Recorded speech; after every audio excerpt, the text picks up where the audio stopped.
বিশ্বজুড়ে ইসলাম ধর্মাবলীরা সারা বছর যে উৎসবের দিনটির জন্য অপেক্ষা করেন সেই দিনটি ঈদ উল ফিতর।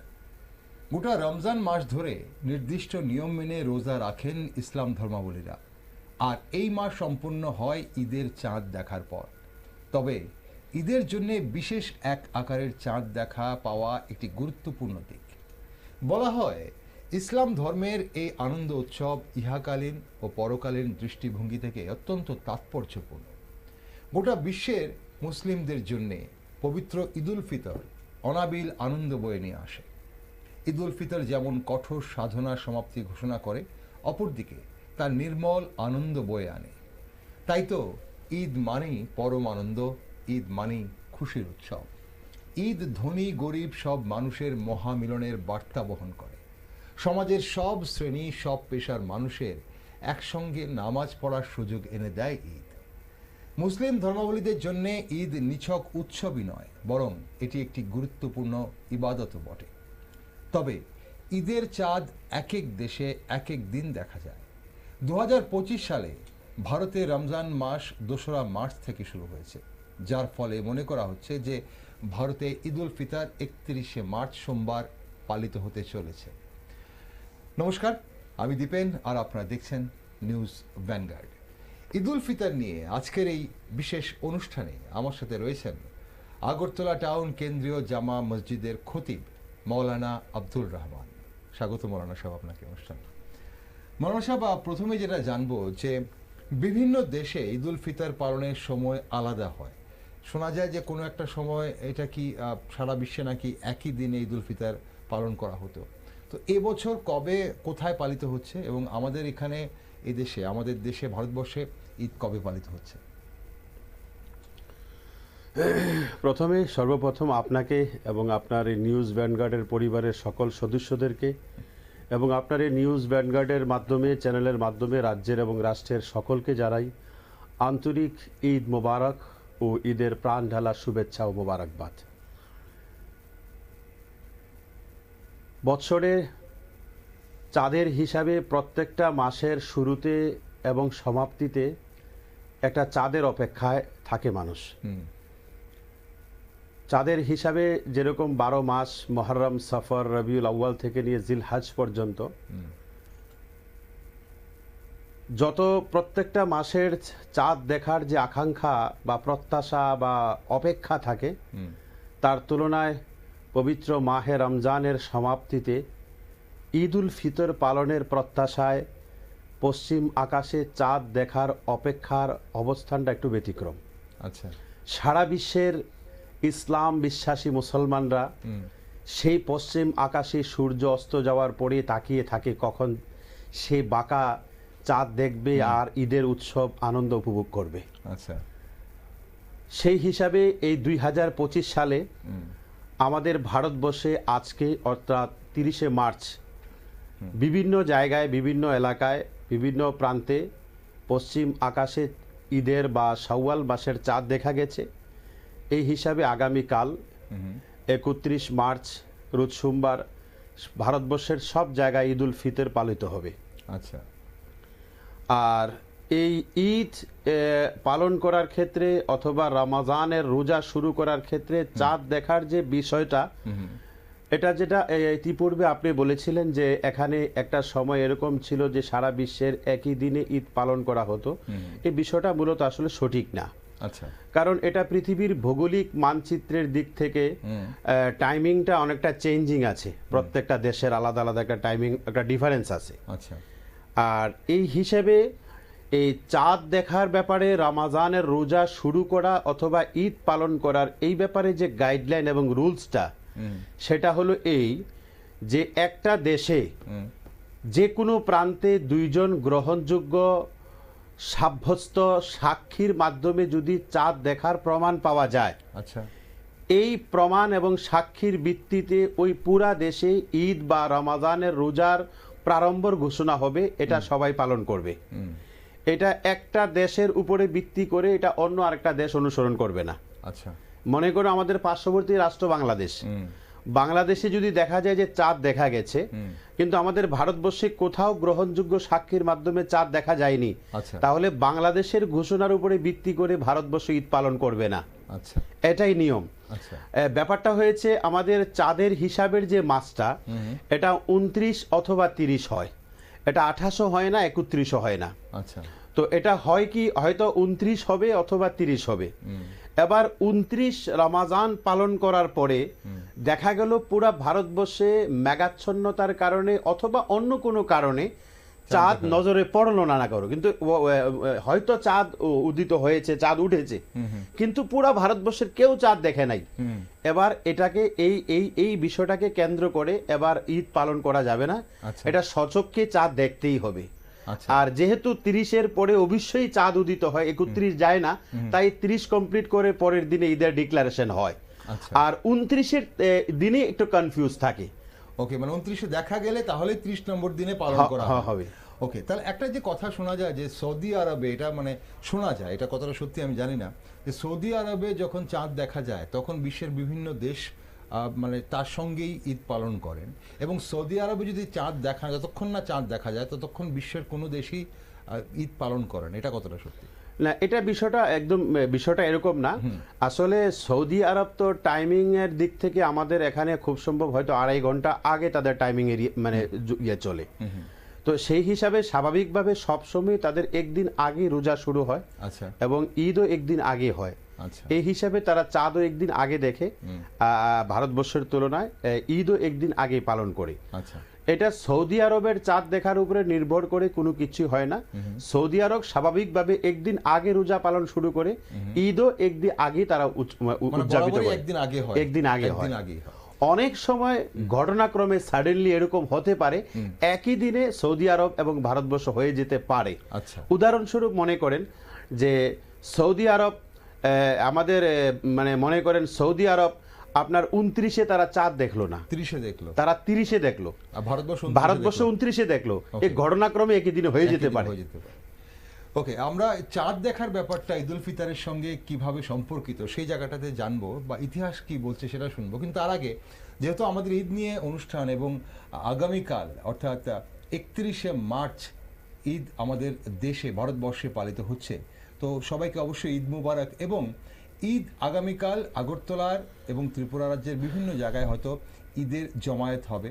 তো ঈদের জমায়েত আগরতলায় কেন্দ্রীয় জামে মসজিদের জমায়েত কখন হবে এবং কিভাবে শুরু হবে, তার বৃত্তান্ত যদি আপনি একটু বলেন সবাই। আগামীকাল 31শে মার্চ আগরতলা কেন্দ্রীয় ঈদগাহ শিবনগর গেদুমিয়া মসজিদ কমপ্লেক্স ঈদগাহ ময়দানে সকাল 8:30 ঈদ উল ফিতরের জামাত অনুষ্ঠিত হইবে ইনশাআল্লাহ। ওকে, তো এই কারণে আপনার এই চ্যানেলের মাধ্যমে আমি বিভিন্ন দূর দূরান্ত থেকে যারা ঈদগাহে এই ঈদের নামাজ পালন করতে আসেন বা জামাতে অংশগ্রহণ করতে আসেন, তাদেরকে আমি অবগতির জন্য আমি জানিয়ে দিচ্ছি যে আপনারা এই টাইমটা অবশ্যই স্মরণ রাখবেন।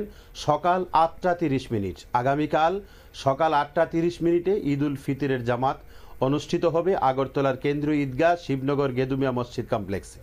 ওকে, তো সবাই শুনলেন যারা আমাদের সঙ্গে আছেন, 31শে মার্চ অর্থাৎ সোমবার সকাল 8:30টায় কেন্দ্রীয় জামা মসজিদে, যেটা আগরতলা শহরের যে কেন্দ্রীয় জামায়াতটা হবে সেটা সেখানে হবে। মৌলানা সাহেব, ইতিহাস কি বলছে, মানে এই যে পবিত্র ঈদ উল ফিতর উদযাপন কবে হয়, কোথায় হয়, কিভাবে শুরু হয়, এবং মানে তার শুরু কে করেছিলেন? বেসিক্যালি পৃথিবীর একদম প্রারম্ভ থেকে হযরতে আদম আলাইহিসসালাম পৃথিবীর সর্বপ্রথম মানে পুরুষ এবং প্রফেট ছিলেন। ওনার পর থেকে ধারাবাহিক হযরতে নূহ, হযরতে ইব্রাহিম, হযরতে ইসমাইল আলাইহিমুসসালাম ধারাবাহিকভাবে একের পর এক মেসেঞ্জার বা নবী বা প্রফেট দুনিয়াতে এসেছিলেন, যারা আল্লাহর বাণী, সত্যের বাণী, ন্যায়ের কথা, সততার কথা, মানবিক কথা এবং ইবাদত এবং ধর্মের কথা, আল্লাহর একত্ববাদের কথা প্রচার করেছেন। তো সেই পৃথিবীর শুরু থেকে পৃথিবীর মধ্যে একটা রোজা পালন মানে উপবাসের, ফাস্টিং এর একটা প্রথা চলে আসছে। আচ্ছা, এটা যেরকম ইসলাম ধর্মে আছে, বর্তমানে বিভিন্ন ধর্মেও বিভিন্ন পদ্ধতিতে ফাস্টিং এর প্রচলন আছে। ইসলাম ধর্মে একটা টোটালি একদম একটা ক্রাইটেরিয়া এবং একটা কন্ডিশনের সাথে, একটা টাইমিং এর মানে কন্ডিশনের সাথে এই রোজা পালনের প্রথা পৃথিবীর শুরু থেকে চলে আসছে। এই ধারাবাহিকতায় সর্বশেষ বিশ্বনবীর হযরত মুহাম্মদ সাল্লাল্লাহু আলাইহি সাল্লাম যখন পৃথিবীতে আবির্ভাব করেন এবং তিনি যখন মক্কা থেকে মদিনায় হিজরত করেন, মক্কা থেকে মদিনায় ভ্রমণ করে চলে যান, আচ্ছা, খুব সম্ভব 622 খ্রিস্টাব্দে ওনার এর দ্বিতীয় বছরে একটা হিজরি বছর শুরু হয়। মানে এই সেই থেকে আচ্ছা, মক্কা থেকে যখন 622 খ্রিস্টাব্দ থেকে মক্কা থেকে যখন মদিনায় তিনি হিজরত করেন, সেই দিন থেকে এই চাঁদের হিসাবে আরবি মাসের যে হিজরি বছর শুরু হয়। আচ্ছা, হিজরি করেন মানে হিজরি কথাটার অর্থ কি আছে এখানে? মানে হিজরি ভ্রমণ করা? হিজরত থেকে হিজরি। আচ্ছা, হিজরত মানে ভ্রমণ করা। আচ্ছা, ঠিক আছে। আচ্ছা, মানে নিজের মাতৃভূমি ছেড়ে অন্য কোথাও পরিত্যাগ করে অন্য কোথাও ভ্রমণ করা, আচ্ছা, এটাকে হিজরত বলা হয়। আচ্ছা, এই হিজরত থেকে হিজরি এসেছে। তো হযরত মুহাম্মদ সাল্লাল্লাহু আলাইহি সাল্লাম সেই 622 খ্রিস্টাব্দে মক্কা থেকে প্রায় 450 কিলোমিটার দূরে যখন মদিনায় তিনি হিজরত করলেন, সেই দিন থেকে সে হিজরি বছরের প্রারম্ভ এবং সূত্রপাত হয়। আচ্ছা, এর ঠিক 8 মাস পরে 8 মাস পরে আচ্ছা, শাবান মাসে, মানে আপনার 8ম নাম্বার মাস, মাসের নাম হলো শাবান মাস। আচ্ছা, এই শাবান মাসে 1 মাস ধারাবাহিক রমাজানুল মোবারকের রোজা পালন করা বিধান আল্লাহর পক্ষ থেকে আসে। আচ্ছা, সেই 1 মাস ধারাবাহিক রোজা পালন করার বিধান যখন আল্লাহর পক্ষ থেকে আসে, তো ইমানওয়ালা মুসলমানরা যখন ধারাবাহিক সেই ভোরবেলা থেকে নিয়ে সূর্য অস্ত যাওয়া পর্যন্ত খাবার থেকে, পানাহার থেকে এবং সমস্ত পাপাচার থেকে নিজের ইন্দ্রিয়কে বিরত রাখার যে প্র্যাকটিস এবং অনুশীলনের মাধ্যমে নিজেকে একটা সৎ, নিষ্ঠাবান, আদর্শ মানুষ তৈরি করার অনুশীলনের মাধ্যমে যখন সে সিয়াম সাধনা পালন করেন, 1 মাস রমাজানের রোজা পালন করার পরে সেই দিন থেকে আল্লাহ সুবহানাহু তাআলার পক্ষ থেকে একটা আনন্দের এবং খুশির দিন উপহার হিসেবে প্রদান করা হয়। আচ্ছা, সেটা হলো ঈদুল ফিতর। আচ্ছা, ঈদুল ফিতরটা আসলে মূলত রমাজান একটা মাসের নাম। এই মাসটা সমাপ্তির পরে দ্বিতীয় যে মাসটা আসে এটার নাম হলো শাওয়াল। আচ্ছা, এই মাসের 1ম তারিখে ঈদুল ফিতর পালিত হয়। আচ্ছা, তো যেহেতু এই মাসটা ডিপেন্ড করে চাঁদ দেখার উপরে, এই মাসটার শুরুয়াতটা হয় চাঁদ দেখার উপরে, সমাপ্তিটা হয় দ্বিতীয় মাসের চাঁদ দেখার উপরে। আচ্ছা, এবার সন্ধ্যাবেলায় যখন চাঁদ দেখা যাবে, রমজান মাসের সমাপ্তি ঘটলো, আচ্ছা, শাওয়াল মাসের সূত্রপাত হলো, পরের দিনে ঈদ পালিত হবে। এই কারণেই চাঁদ দেখাটা একটা গুরুত্বপূর্ণ বিষয় হয়ে দাঁড়ায়। ওকে, তো আপনি তাহলে বললেন যে এই যে শাবান মাস, শাবান মাসে যে 8ম মাস যেটা, সেই 8ম মাসে 30 দিন রোজা রাখার কথা বলা হয়েছে। রমজান মাসে, মানে এই দিন রমজানের শাবান মাসের পরের মাসে রমজান মাস। আচ্ছা, শাবান মাসের পরের মাসটা রমজান। এই রমজানের 1 মাস আগে এই 30 দিনের রমজানের রোজা রাখার নির্দেশ বিধান সেই দিন থেকে এসেছে। আচ্ছা, তাহলে শাবান মাসে বিধান এসছে, মানে রমজান মাসে তাহলে রোজা রাখা হচ্ছে, আর রমজান মাসের পরের মাসটা হচ্ছে শাওয়াল মাস। শাওয়ালের 1ম তারিখে ঈদুল ফিতর পালিত হয়। ঈদুল ফিতর পালিত হচ্ছে। ওকে, এখন কথা হচ্ছে যে বলা হয় শান্তিপূর্ণভাবে ঈদ পালনের মধ্যেই এই উৎসবের মাহাত্ম্য বিরাজমান। এখন প্রকৃতপক্ষে এই ঈদ হলো 1 মাস কঠোর সাধনার একটা সমাপ্তি অনুষ্ঠান। তাই জানতে ইচ্ছা হয় যে মানে ঈদুল ফিতর কিভাবে পালন করা হয় এবং কতদিন ধরে পালন করা হয়? ঈদুল ফিতর কি একদিনের উৎসব নাকি তা এক এক জায়গায় এক এক রকম ভাবে পালন করা হয়? না, ঈদুল ফিতর মূলত একদিনেরই উৎসব। ঠিক আছে, ঈদুল ফিতর মূলত একদিনেরই উৎসব। ঈদ তো আসলে ঈদুল ফিতরে, ঈদ মানে অর্থ হলো খুশি বা আনন্দ, আর ফিতর অর্থ হলো রোজা ভঙ্গ করা, অথবা ফিতর অর্থ হলো একটা বিশেষ দান। আচ্ছা, যেহেতু রমজানের পরিপূর্ণ রোজা ভঙ্গ করার পরে এই আনন্দ উপভোগ করা হয়, এই আনন্দ উৎসব পালন করা হয়, এই কারণে এটাকে ঈদুল ফিতর বলা হয়। আচ্ছা, আর ফিতরে আরেকটা বিশেষ দানের নাম, একটা ডোনেশনের নাম। সেটা হলো প্রত্যেক ধনী বিত্তবান ব্যক্তি, অর্থাৎ যার কাছে মিনিমাম 52.5 তোলার রূপা, অর্থাৎ 612 গ্রাম 35 মিলিগ্রাম রূপা, আজকের বাজার মূল্য হয়তো 70,240 টাকা 25 পয়সা হবে। আচ্ছা, যার কাছে সারা বছরের খরচের পরে, নিত্য প্রয়োজনীয় খরচের পরে স্বর্ণ, রূপা, ক্যাশ টাকা, cash in hand, at bank, LIC, fixed deposit, mutual fund যেখানে যেখানে আছে, অথবা বিজনেস স্টক, সবকিছু মিলিয়ে ঋণ বাদ দিয়ে যদি অবশিষ্ট তার কাছে মিনিমাম 612 গ্রাম 35 মিলিগ্রাম রূপার সমতুল্য মাল থাকে, আচ্ছা, তাহলে তার উপরে পরিবারের পার হেড প্রত্যেক ফ্যামিলি মেম্বারের পক্ষ থেকে সমাজের গরিব অসহায় দুস্থদের উপরে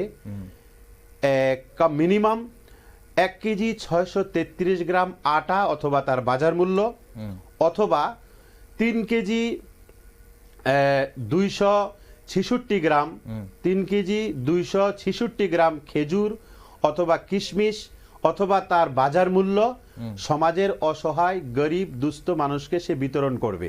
আচ্ছা, এটা ঈদের নামাজের যাওয়ার আগে এটাকে বিতরণ করবে, যাতে সমাজের সে অসহায় দুস্থ মানুষরাও সে একটা স্বচ্ছ সুন্দর পরিষ্কার পরিচ্ছন্ন কাপড় চোপড় পরে এবং ঈদের তার পরিবারের ফ্যামিলি মেম্বারের সমস্ত আনন্দ উপভোগ করার জন্য যত প্রয়োজনীয় ব্যবস্থাপনা আছে সমস্ত ব্যবস্থাপনা গ্রহণ করে সে ঈদের ময়দানে যেতে পারে। এই যে দানটা, এই দানটার নাম হলো ফিত্র বা সাদাকাতুল ফিত্র। প্রত্যেকটা ধনী বিত্তবান ব্যক্তি ঈদের ময়দানে যাওয়ার আগে তার ফ্যামিলি মেম্বারের প্রত্যেকের পক্ষ থেকে পার হেড এই পরিমাণ টাকা দরিদ্র দুস্থদেরকে দান করে ঈদের ময়দানে যায়, এই কারণে এটাকে ঈদুল ফিত্র বলা হয়। আচ্ছা, তাহলে এখানে এই দানটা করা হয়, তাহলে মানে পার হেড আপনি যেটা বলছিলেন যে 1 কেজি 633 গ্রাম আটা বা 3 কেজি 266 গ্রাম খেজুর বা কিশমিশ বা তার বাজার মূল্য, তার বাজার মূল্য। এখন প্রশ্ন হচ্ছে যে এই যে দানটা করা হয়, দানটা কাকে করতে হয়? আপনি বলেন যে আর্থিকভাবে যারা দুর্বল, তাহলে কি সে কি মুসলিম ধর্মাবলী হতে হবে নাকি অন্য ধর্মাবলী মানুষদের মধ্যেও এই দান করা যায়? 1 নম্বর প্রশ্ন। আর 2 নম্বর প্রশ্ন, ধরুন যাদের পরিবারে একের অধিক রোজগার যিনি করছেন, বা এই যে 70,000 টাকা বা তার বাজার মূল্য রূপা 612.35 গ্রাম রূপা বললেন, অনেকে আছে এক পরিবারে 3-4 জন রোজগার করছেন, তাহলে এটা কি পরিবারে এত টাকা হবে নাকি পার হেড? এটা পার হেড রোজগারের টাকা। মনে করেন আপনি ধনী বিত্তবান ব্যক্তি, আপনি এই পরিমাণ আপনার এতটুকু টাকার আপনি মালিক আছেন, তাহলে আপনার পরিবারে ফ্যামিলি মেম্বার যতজন আছেন, আপনার মানে স্ত্রী হোক, আপনার সন্তান হোক, অথবা আপনার বৃদ্ধ মা বাবা হোক, সবার পক্ষ থেকে পার হেড এই পরিমাণ টাকা সে মানে খরচ দিতে হবে। ওকে, আর এই দানটা কি শুধু মুসলিম ধর্মাবলম্বীদের করা? এই বিষয়ে ব্যাপারটা একটু স্পষ্টীকরণ হওয়া দরকার। বিষয়টা হয়েছে ইসলাম ধর্মে কোনো মানুষকে সাহায্য করার জন্য ধর্মের উপরে ভিত্তি করে কোনো প্রকার পার্থক্য নেই। যে এখানে কোনো মুসলিম ব্যক্তি যদি কোনো দরিদ্র দুস্থকে সাহায্য করতে চায়, এটা শুধুমাত্র মুসলিমকেই সাহায্য করবে, ব্যাপারটা এরকম নয়। আর এখানে কোনো ধর্মের উপরে ভিত্তি করে কোনো স্পেসিফিক কোনো ধর্মের মানুষকে সাহায্য করার ক্ষেত্রে কোনো বারণ করা ইসলামে কোথাও নাই। যেহেতু এই সাদাকাতুল ফিতির দানটা ঈদের আনন্দ উপভোগ করার জন্যই দানটা করা হয়, এই কারণে এই ঈদের নামাজটা বা ঈদের উৎসবটা তো মুসলমানরাই পালন করে থাকেন। এই হিসাবে ধর্মীয় এই দানের ক্ষেত্রে বিধান হলো শুধু মুসলিমদেরকে সে দান করবে। আচ্ছা, এই ক্ষেত্রে বিধানটা মুসলিমদের ক্ষেত্রে দান করবে। আমি তাহলে এক ফাঁকে একটু জেনে নিই, কারণ মুসলিমদের বিভিন্ন অনুষ্ঠানে শুধু ঈদুল ফিতর নয়, ঈদুল উজাতেও বোধহয় আজাতেও বোধহয় যে এরকম দানের একটা ব্যাপার থাকে, এবং সারা জীবনের অনেক কিছুদের মধ্যেও দানের একটা ব্যাপার থাকে। সেখানে কি নিয়ম রাখা আছে, মানে সেখানে কি মানে কি ধরনের দান করতে হয়, সেটা আবার যদি মনে করিয়ে দেন সবাইকে। আমাদের এখানে একটা হলো বাধ্যতামূলক দান আর একটা হলো ঐচ্ছিক দান। বাধ্যতামূলক মানে কোনটা আছে? বাধ্যতামূলক দান দুইটা আছে, একটা হলো যাকাত আর একটা হলো ফিতরা। ফিতর তো মানে যেটা, আর যাকাত হলো আপনার ওই সেই একটা বছরের পুরা তার সমস্ত নিত্য প্রয়োজনের খরচের পরে অবশিষ্ট মালের 2.5%, আচ্ছা 2.5% সে যাকাত দিবে, এটাও দরিদ্র দুস্থদেরকে দিবে। তো এগুলা হলো বাধ্যতামূলক ধর্মীয় বিধান, ঠিক আছে। এই ধর্মীয় বিধানের ভিত্তিতে সে এখানে গরিব দুস্থদেরকে সে যাকাতের টাকা বিতরণ করবে। আচ্ছা, ওকে। এই যে ঈদের সময় মৌলানা সাহেব ঈদি কথাটা বলা হয়, ঈদির সঙ্গে এই ফিতরের কি মানে পার্থক্য? না, এই ঈদের সাথে ফিতরের কোনো সম্পর্ক নাই। ঈদি আসলে ব্যাপারটা হয়েছে, এটা যদিও সরাসরি কোনো ধর্মীয় বিধান নয়, এটা একটা আমাদের সামাজিক প্রথা। আচ্ছা, ঠিক আছে। এটা এখানে আমাদের বয়স্ক যারা আছেন অথবা সমাজের কর্তা বা অভিভাবক যিনি আছেন, উনি যখন ঈদের নামাজ থেকে ফিরে আসে, ওনার ছোট ছোট ছেলেমেয়েরা অথবা নাতি বা এই সমস্ত আশেপাশের প্রতিবেশী ছোট ছোট ছেলেমেয়েরা বড়দের কাছে একটা আবদার থাকে, তখন সে আবদার রক্ষার্থে তখন বড় ব্যক্তি হিসেবে ছোটদের তাদেরকে উৎসাহিত করার জন্য, তাদেরকে আনন্দিত করার জন্য ওনার পক্ষ থেকে তাদেরকে কিছু গিফট বা উপহার দিয়ে থাকেন, নগদ পয়সার মাধ্যমে বা অন্য কিছুর মাধ্যমে। এটাকে ঈদি বলা হয়। এটা যদিও কোনো কম্পালসারি বিধান না, এটা যার যার ঐচ্ছিক ব্যাপার। আচ্ছা আচ্ছা, কেউ দিতে চাইলে দিতে পারে। ওকে, এখন আমরা এই যে রোজা, একটা মাস রোজা রাখা হয়, একটা কঠোর নিয়মের মধ্যে আপনারা চলেন বা মুসলিম ধর্মাবলীরা চলে। এখন রোজার সময় যদি কেউ মন্দ কাজে লিপ্ত হয়, যে কোনো ধরনের মন্দ কাজে, তাহলে কি বিধান দেওয়া আছে? এখানে কি কোনো শাস্তির কোনো বিধান দেওয়া আছে যদি কোনো ধরনের মন্দ কাজে যদি লিপ্ত হন কেউ? দেখেন, আমাদের ইসলাম ধর্মে এখানে ব্যাপারটা হয়েছে প্রত্যেকটা কাজের শাস্তি।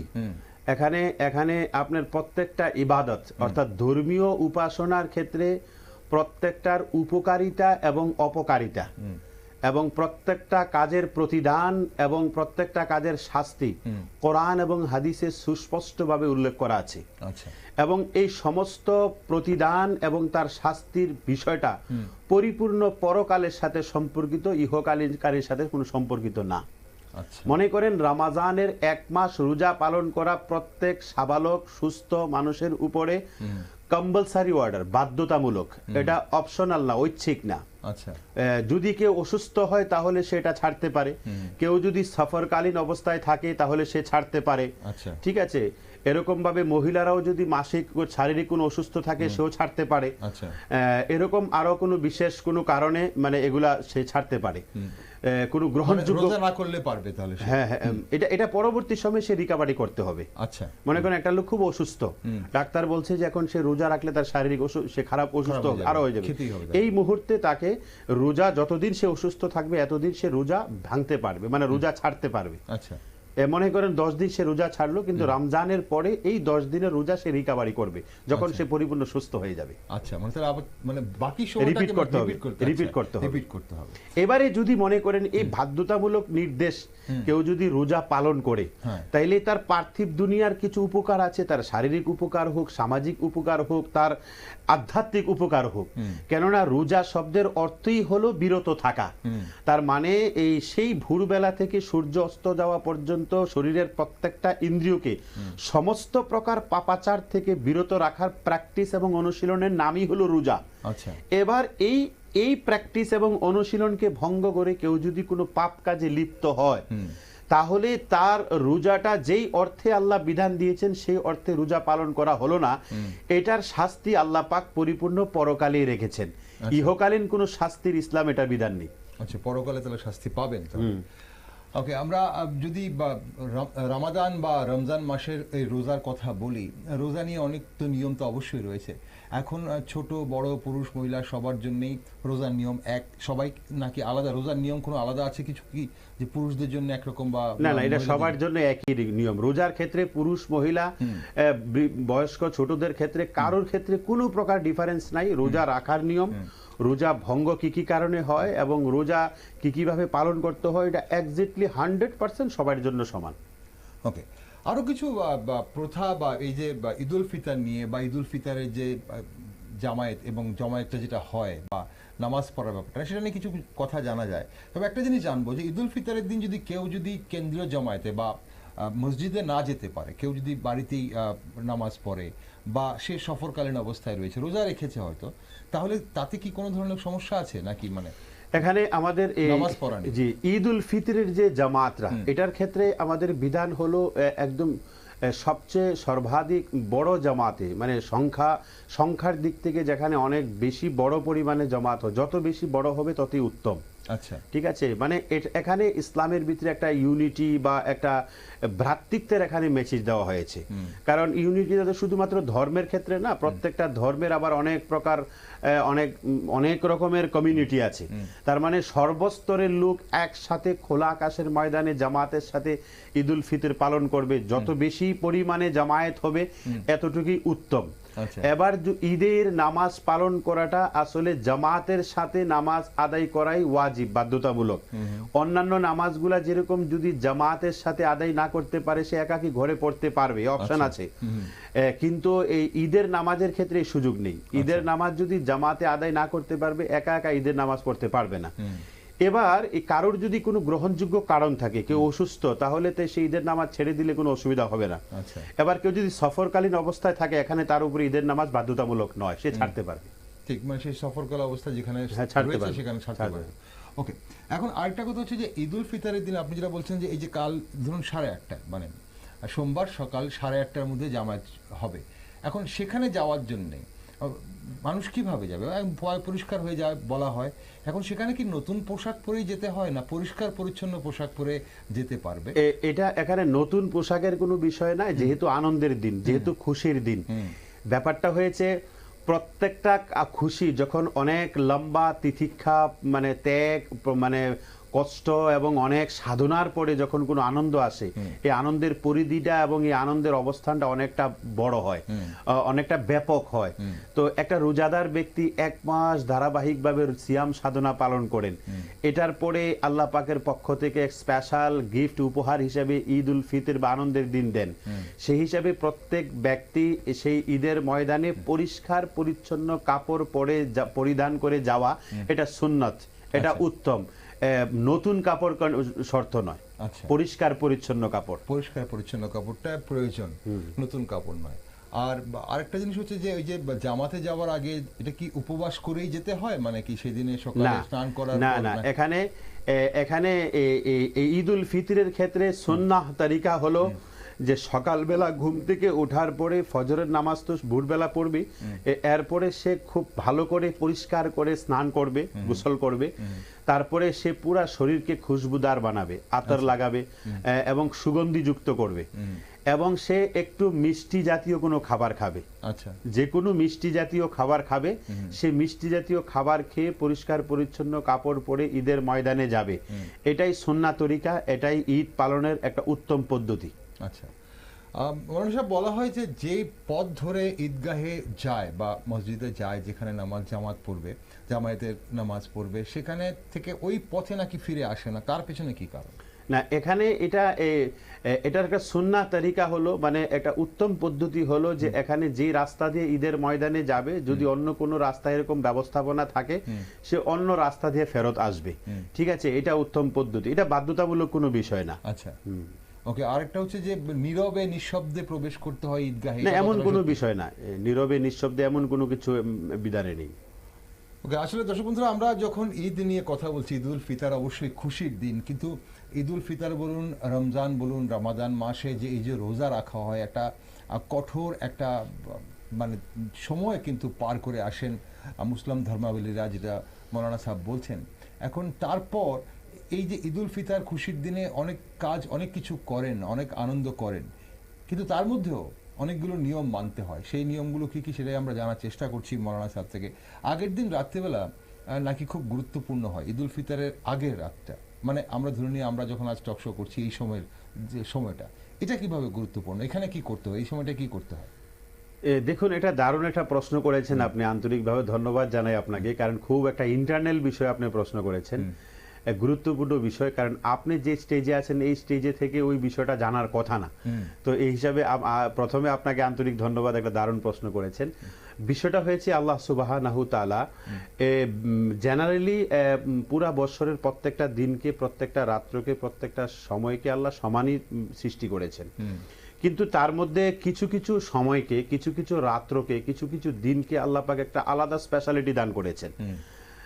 যেমন মতো আপনার জুমার দিন এটা আলাদা একটা স্পেশালিটি দান করেছেন, এটাকে বলা হয় সাইয়্যিদুল আইয়াম, পুরা সপ্তাহের মধ্যে সমস্ত দিনগুলির সর্দার। এই জুমার দিনে একটা সাধারণ গরিব মানুষ যদি মানে ভালো করে পরিষ্কার পরিচ্ছন্ন কাপড় পরে জুমার নামাজ পড়ে, বলছে একটা গরিব মানুষের জন্য ঈদের দিন হলো জুমার দিন, এটা ঈদের সমতুল্য। আচ্ছা, তো সেই হিসাবে এই দিনটাকে আল্লাহ একটা গুরুত্বপূর্ণ দিন ধার্য করেছেন। ঠিক এরকম ভাবে জুমারাত, অর্থাৎ শুক্রবারের এই আগের দিনের যে রাত, বৃহস্পতিবারের যে রাত্রটা, এটাকে বলা হয় জুমারাত। ওই রাত্রটারও আল্লাহ একটা গুরুত্ব দান করেছেন। ঠিক এরকম ভাবে শাবে বারাত, এই শাবান মাসের মানে 15 তারিখ, মানে 14 তারিখের দিবাগত রাত্র, ওই রাত্রটার একটা গুরুত্ব আল্লাহ তাআলা দান করেছেন। এরকম ভাবে লাইলাতুল কদর বা শবে কদর, এটা হলো রমজান মাসের 27 তারিখ, অথবা মতান্তরে রমজানের শেষ 10 দিনের প্রত্যেকটা বেজুর রাত্রি, 21, 23, 25, 27, ঠিক আছে, এই রাত্রগুলিকে আল্লাহ পাক মর্যাদা দান করেছেন। ঠিক এই মর্মে এরই ধারাবাহিকতায় ঈদের দিনের আগের দিন রাত্র, এটাকেও আল্লাহ তাআলা গুরুত্ব মর্যাদা দান করেছেন। এটা হলো ইবাদতের জন্য, অর্থাৎ এই রজনীগুলিতে যদি বান্দা কোনো ইবাদত করে, কোনো উপাসনা করে, সে নামাজ পালন করে, অথবা কোনো তাসবিহ পড়ে, আল্লাহর নাম স্মরণ করে, অথবা কোনো দোয়া প্রার্থনা করে, তাহলে এটার মূল্যটা আল্লাহর কাছে অনেক বেশি। আচ্ছা এটা অনেকটা দামি হয়ে যায়, অনেকটা গুরুত্বপূর্ণ হয়ে যায়। এই কারণে ঈদের আগের দিনের রাত্রটা একটা গুরুত্বপূর্ণ রাত্র। ঠিক, মানে তাহলে আল্লাহর কাছে প্রার্থনা করার বা দোয়া করার জন্য বা আল্লাহর কাছে কিছু চাইবার জন্য আল্লাহ তাআলা কিছু বিশেষ মুহূর্তে বান্দাদের, এমনি বেসিক্যালি তো সবসময় বান্দাদের প্রার্থনা গ্রহণ করেন, কিন্তু কিছু কিছু বিশেষ মুহূর্ত আল্লাহ নির্ধারিত করে দিয়েছেন। এই মুহূর্তে যখন আমার কাছে চাইবা, এটা স্পেশালি মানে খুব শীঘ্রই এটাকে গ্রহণ করা হবে। ঠিক, ঈদুল ফিতরের আগের রাত, মানে এই মুহূর্তে আমরা যখন টক শো করছি এই সময়টা কিন্তু এই রাতেরই, মানে এই বিশেষ রাত। মনে হয় একটু একটা ব্যতিক্রমী প্রশ্ন মনে যাচ্ছে যে ঈদের খুশিতে তো একে অপরকে কোলাকুলি বা আলিঙ্গন করে, এতে ভ্রাতৃত্ব, প্রেম ও ভালোবাসা বাড়ে বলে আমরা মনে করি। আজকাল তো ডিজিটাল যুগ, অনেকেই ঈদের শুভেচ্ছা বিনিময় ডিজিটালি করেন। তাতে কি কোনো ধরনের সমস্যা আছে কিছু? তাতে কি পুণ্য লাভটা কি সম্পূর্ণ হয়? না, এক তো হলো বিষয়টা হলো মানে একটা হলো প্র্যাকটিক্যালি কোনো কিছুর মানে জায়গা টেস্ট অনুভব করা, আর একটা হলো মানে মানে আমার রেসপন্সিবিলিটি আদায় করে দেওয়া, জিম্মেদারি আদায় করে দেওয়া, দুইটা দুই জিনিস। তো একটা হলো কারোর সাথে যখন আপনি ফিজিক্যালি সাক্ষাৎ করে মুলাকাত করে ঈদের আনন্দ আদান প্রদান করবেন, ঠিক আছে, ওইটার একটা আপনার মানে ব্যক্তিগত জীবনে এবং সামাজিক জীবনে ওইটার এফেক্টটা আলাদা। আর একটা হলো ডিজিটালি আপনি সোশ্যাল মিডিয়ায় আপনি কাউকে ঈদ মুবারক অথবা আপনি কাউকে ঈদ মুবারক উইশ করলেন, তো ওইটার বিষয়টা আলাদা। তো ওইটা হলো আমি আমার একটা দায়িত্ব পালন করলাম, বা আমি কারোর প্রতি একটা ভালোবাসা বা ঈদের শুভেচ্ছা ভালোবাসা প্রকাশ করলাম। কিন্তু ফিজিক্যালি প্র্যাকটিক্যালি কারোর সাথে ফিজিক্যালি সাক্ষাৎ করে ঈদের মোবারকবাদ আদান প্রদান করার মধ্যে যে আনন্দ এবং এটার যে সামাজিক এফেক্ট, এটা ওটার মধ্যে নেই। আর ওটা সামাজিক যোগাযোগ মাধ্যমে ডিজিটালি যদি কেউ এরকম ঈদ মোবারকবাদের আদান প্রদান করে, তাতে ধর্মীয়ভাবে কোনো বাধা আপত্তি নেই, অসুবিধা নেই। ওকে, আমরা ঈদুল ফিতরের দিন আমরা বিভিন্ন মুসলিম ধর্মাবলম্বীদের বাড়িতে দেখি বিরাট অনুষ্ঠান হয়, এবং সেই অনুষ্ঠানটা কি আলাদা কোনো নাম আছে না, সেটাই ঈদুল ফিতর, এবং যে অনুষ্ঠানটা হয় সেখানে বিভিন্ন খাওয়া দাওয়ার ব্যবস্থা করা হয়, এবং সেখানে শুধু মুসলিম ধর্মাবলম্বীরা না, বিভিন্ন অন্যান্য ধর্মাবলম্বী মানুষরাও নিমন্ত্রিত থাকেন এবং অনেকেই যান, পার্টিসিপেট করেন, অংশগ্রহণ করেন। মানে সেটাকে কি বলা হয়, এবং এটাকে ধর্মে কোনো কিছু বলা আছে কিনা? না, এটা একটা মূলত হলো পুরা দিনটার নামে হলো ঈদুল ফিতর, ঠিক আছে। এটা পুরাটা দিনে ঈদের দিন, আনন্দের দিন। এবার এই আনন্দটা একটা টোটালি একটা নিয়ম প্রক্রিয়ার মাধ্যমে সে আনন্দ উপভোগ করবে, ঠিক আছে। এখানে ঈদুল ফিতরের দিন হলো কি সবাই একে অপরকে মিষ্টি মুখ করবে, একে অপরের সাথে আলিঙ্গন করবে, একে অপরের সাথে আনন্দ মোবারকবাদ মানে ইয়ে করবে, আত্মীয়র মানে সাথে সম্পর্ক মানে স্থাপন করবে, প্রতিবেশীর সাথে সম্পর্ক স্থাপন করবে। এবার এই প্রতিবেশী যে কেউ হোক, এটা মুসলিম হতে পারে, অন্য কমিউনিটির হতে পারে, এটা ধর্মের উপরে ভিত্তি করে নয়। কেননা হযরত মুহাম্মদ সাল্লাল্লাহু আলাইহি সাল্লাম বলেছেন যে তুমি একজন প্রকৃত মুসলমান হতে পারবে না যদি তুমি পেট ভরে আহার করো আর তোমার প্রতিবেশী ক্ষুধার্ত থাকে। আচ্ছা, তো এটার ব্যাখ্যায় একজন বহুত বড় মুহাদ্দিস লিখেছেন যে প্রতিবেশী বলতে কাকে বোঝায়। তিনি লিখছেন প্রতিবেশী বলতে মুসলমান, হিন্দু, খ্রিস্টান, বৌদ্ধ, জৈন যে কোনো ধর্মের মানুষকে বোঝায়। এটা যে কোনো ধর্মের সাথে সে মানে সে বিলিভ করুক না কেন, প্রতিবেশী মানেই সে প্রতিবেশী। তো এই ক্ষেত্রে কোনো মুসলমান যদি ঈদের দিনে খুব ভালো রান্না বান্না তার বাড়িতে হয়, খুব ভালো আনন্দ উপভোগ করে, সে খুব ভালো খাবার গ্রহণ করে, আল্লাহ হযরত মুহাম্মদ সাল্লাল্লাহু আলাইহি সাল্লামের ওই নির্দেশ অনুযায়ী স্বাভাবিকভাবে সে একজন অ্যাজ এ কমপ্লিট মুসলমান হিসেবে তার প্রতিবেশী যে কোনো ধর্মের মানুষ হোক তাকে তার মধ্যে অংশগ্রহণ করার জন্য উৎসাহিত করবে বা ইনভাইট করবে। ঠিক, আর সেটাই হয়তো আমরা দেখি। আর এখানে ভারতবর্ষে এবং আমাদের রাজ্যেও বিভিন্ন প্রান্তে আগামীকাল ঈদুল ফিতর, এবং সেখানে অনেক অন্যান্য ধর্মের মানুষরাও কিন্তু অংশগ্রহণ করবে। ইসলাম কি বলছে রোজার আগে, রোজার সময় এবং রোজার পরে মুসলিম ধর্মাবলম্বীদের জীবনশৈলী কেমন হওয়া উচিত? একজন মুসলমান আল্লাহ সুবহানাহু তাআলার পক্ষ থেকে সারা পৃথিবীর মধ্যে যদি আমরা গবেষণা করে অ্যানালাইসিস করি যে একজন মানুষ হিসাবে একজন সকাল ঘুম থেকে উঠার থেকে নিয়ে আবার রাত্রেবেলা ঘুমানোর আগ মুহূর্ত পর্যন্ত, আবার ঘুম থেকে নিয়ে সকালে উঠার আগ মুহূর্ত পর্যন্ত, তার ব্যক্তি জীবন, তার পারিবারিক জীবন, তার সামাজিক জীবন, তার রাজনৈতিক জীবন, তার রাষ্ট্রীয় জীবন, তার লেনদেনের ব্যাপার, ব্যবসা বাণিজ্যের ব্যাপার, তার এগ্রিকালচারের ম্যাটার, সামগ্রিক জীবন ব্যবস্থায় পরিপূর্ণ একটা মানুষকে আলুর পথ, একটা পরিপূর্ণ আদর্শ মানুষ হিসেবে বাঁচার জন্য একটা পরিপূর্ণ দিক নির্দেশনা দিয়েছেন ইসলাম ধর্মে। আচ্ছা, এটা শুধুমাত্র কোনো উপাসনা করার দিক নির্দেশনা দিয়ে ক্ষান্ত হয়ে যায়নি। একজন আদর্শ মুসলমানের পরিচয় হলো আল মুসলিমু মান সালিম আল একজন মুসলমান হলো সেই যার কাছ থেকে অন্য কোনো মানুষ কষ্ট পায় না। আচ্ছা, মুসলমানের পরিচয় হলো সে যারা বড়কে শ্রদ্ধা করে এবং ছোটকে স্নেহ মমতা করে। একজন আদর্শ মুসলমানের পরিচয় হলো যে ধর্মের উপরে ভিত্তি করে নয়, হিউম্যানিটি এবং মানবতার উপরে ভিত্তি করে প্রত্যেকটা মানুষের সাথে সদাচরণ করবে। একজন আদর্শ মুসলমানের পরিচয় হলো মান কাতালা নাফসান বিগাইরি নাফসিন আও ফাসাদিন ফিল আরদি ওয়া কাতালা নাস জামিআ, যে কোনো মানুষ যদি অন্যায়ভাবে অন্য কোনো মানুষকে হত্যা করে সেজন্য সমগ্র বিশ্বকে হত্যা করলো। একজন আদর্শ মুসলমান মানে সমাজে দাঙ্গা, মারামারি, কাটাকাটি, হিংসা এই সমস্ত কার্যকলাপ থেকে সে নিজেকে বিরত রাখবে। একজন মুসলমান মানে একটা সেই যেই দেশের বাসিন্দা হবে সেই দেশ এবং এই দেশের বাসিন্দাদেরকে সে ভালোবাসবে। এবং এটার পরিচয় ভারতবর্ষে এটার প্রমাণ ভারতবর্ষের মুসলমানরা দেখিয়েছে। আমরা দেখেছি ভারতবর্ষ যখন ইংরেজ কবলিত রাষ্ট্র হয়ে গিয়েছিল, যদিও আমাদের দুঃখ পরিতাপের বিষয় বর্তমান ভারতবর্ষের পাঠ্যপুস্তকে সেই বাস্তব ইতিহাসকে গোপন রাখা হয়েছে। এটা ইংরেজদেরই সেই বেনিয়া গোষ্ঠীদের পরিকল্পিত চক্রান্তের মাধ্যমে যাতে ভারতবর্ষের ইউনিটি ইন ডাইভার্সিটিকে আক্রান্ত করা যায়।